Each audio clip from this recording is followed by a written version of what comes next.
ہم نے رب کے حکموں کو توڑا، ہم نے پرواہ نہیں کی. ہم سمجھے دنیا میں آئے ہیں تو ہماری دنیا ہے، آوارہ ہوں، خواہشات نفس کے مطابق زندگی گزاریں، آنکھیں بے حیائی میں لگی رہیں، سوچیں آوارگی میں لگی رہیں، کان نغمے سنتے رہے، زبان جھوٹ بکتی رہی، ظلم و جبر کا بازار گرم رکھا، عصمتیں عزتیں پامال کرتا رہا، لوگوں کا مال لوٹتا رہا، حق غصب کرتا رہا، کلیجے اور دل چیرتا رہا، لوگوں کو زخمی کرتا رہا، لوگوں کے جذبات سے کھیلتا رہا. پرواہ نہیں کی کہ یہ دنیا ہے، امتحان گاہ ہے، چند دنوں کے لیے آئے ہیں، اللہ کے حضور پیش ہونا ہے، عملوں کا حساب ہونا ہے.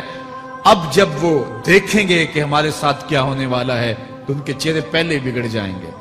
کیوں؟ وہ گمان کریں گے کہ ان کی ریڑھ کی ہڈی توڑ دی جائے گی. ایسے عذاب آئیں گے جس طرح کسی کی ریڑھ کی ہڈی ٹوٹ جائے تو اس کا چہرہ شگفتہ گلاب تو نہیں ہوتا، اس کا چہرہ جو ہے وہ تو کس قدر مرجھایا ہوا ہوتا ہے. تو اللہ ارشاد فرماتا ہے اس طرح ان کے چہرے ہوں گے. ابھی عذاب آیا نہیں ہے لیکن چہرے پہلے اترے ہوئے ہوں گے، اور جب عذاب کی بھٹی میں ڈالے جائیں گے، اللہ اکبر. اور وہ سخت عذاب، حضور نے جبریل امین سے پوچھا مجھے جہنم کے عذابوں کا ذکر سناؤ.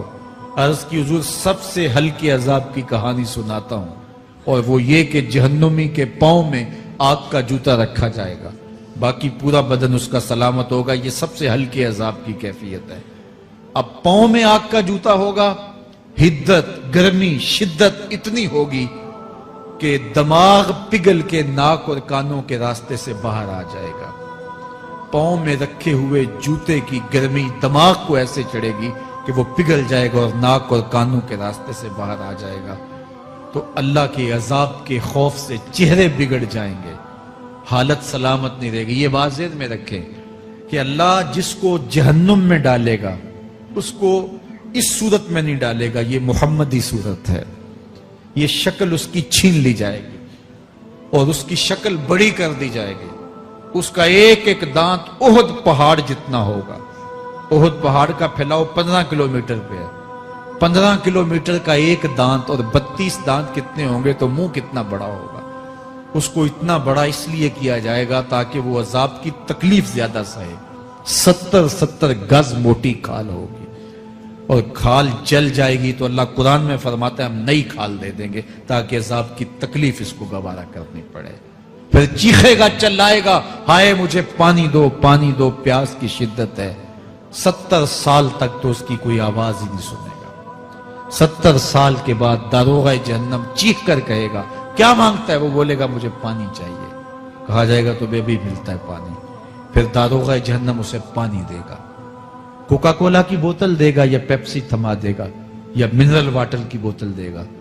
نہیں، قرآن بتاتا ہے اسے مائے حمیم دیا جائے گا، کھولتا ہوا پانی. اور وہ اتنا گرم ہوگا جب پینے کے لیے چہرے کے قریب کرے گا اس سے اٹھتی ہوئی بھاپ کی وجہ سے چہرے کی کھال ادھڑ کے اس کے اندر گر پڑے گی، لیکن اس کے باوجود اس کو پینا پڑے گا. اللہ فرماتا ہے یہ دنیا ہی سب کچھ نہیں ہے، سمجھ لیا یہی سب کچھ ہے، آخرت کو بھول گئے. صبح اٹھے کام پہ چلے گئے، شام آئے آوارگی میں چلے گئے، صدائیں آتی رہی حی علی الصلاۃ حی علی الفلاح، کوئی پرواہ نہیں کی. نہ پیشانیوں نے سجدے کیے، نہ سوچوں میں پاکیزگی آئی.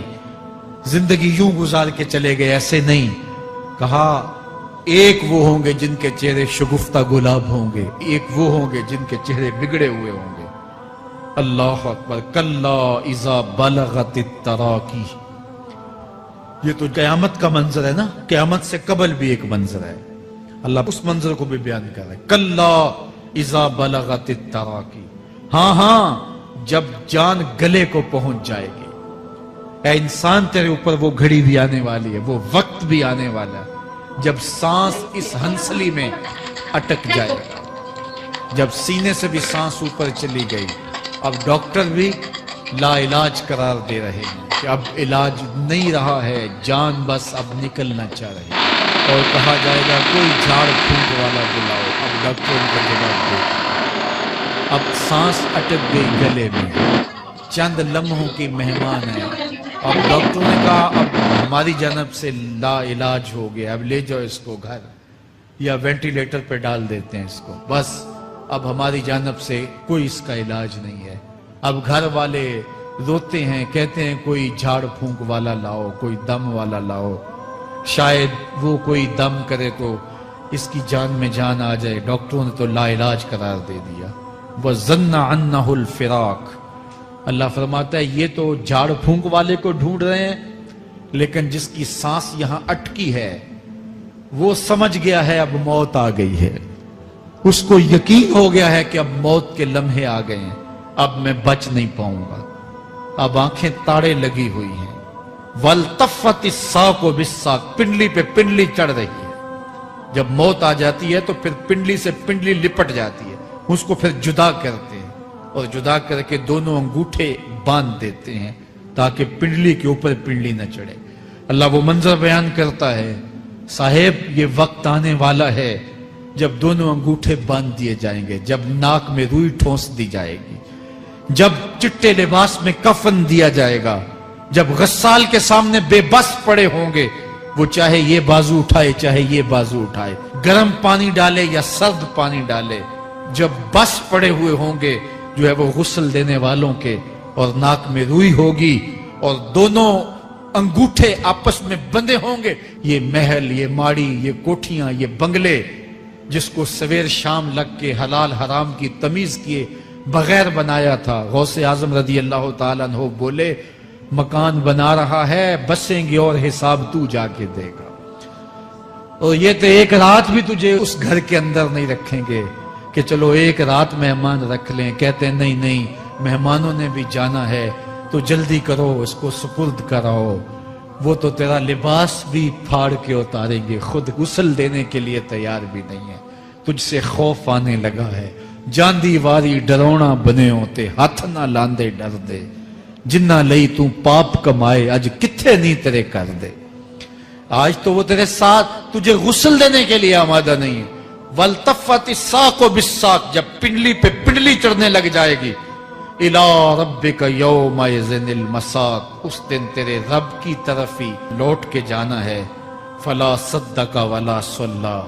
اس نے نہ تو سچ مانا اور نہ نماز پڑھی. وَلَٰكِنْ كَذَّبَ وَتَوَلَّىٰ. ہاں جھٹلایا اور منہ پھیر کے چل پڑا. ثُمَّ ذَهَبَ إِلَىٰ أَهْلِهِ يَتَمَطَّىٰ. پھر اپنے گھر کو اکڑتا ہوا چلا. اولا لک فاولا ثم اولا لک فاولا. تیری خرابی آ پہنچی, ہاں تیری خرابی آ پہنچی. اَيَحْسَبُ الْإِنسَانُ أَن يُتْرَكَ سُدًى. انسان دنیا میں یہ گمان کرتا ہے اس کو سدا چھوڑ دیا جائے گا. سدا عربی میں ایسے اونٹ کو کہتے ہیں جس کی مہار کسی کے ہاتھ میں نہ ہو. شترے بے مہار, جہاں مرضی جس گھاٹ سے چاہے پانی پیے, جہاں سے مرضی چارہ لے, تو شترے بے مہار کو کہتے ہیں سدا. تو یہ انسان بھی گمان کرتا ہے کہ میں بھی سدا ہوں, مجھے کوئی کیوں پوچھے, میرے جذبات پہ کوئی کیوں قدغن لگائے, مجھے کیوں روکے کوئی. بالخصوص جوانی کے ایام کے اندر جوان کو بڑا ہوتا ہے کہ کوئی مجھے کیوں. وہ تو ماں باپ کے کہنے میں بھی نہیں آنا چاہتا, وہ کہتا ہے کیوں مجھے روکتے ہیں, میری جوانی ہے, میرے جذبات ہیں, مجھے آزادی سے جینے دو, کیوں میرے راستے میں رکاوٹ بنتے ہو, میں سدا ہوں.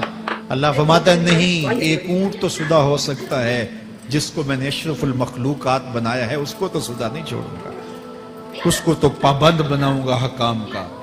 اب وہ کہتا ہے کہ نہیں نہیں, یہ کیسے دوبارہ اٹھائے جائیں گے. اب دوبارہ وہی بات پھر آ گئی.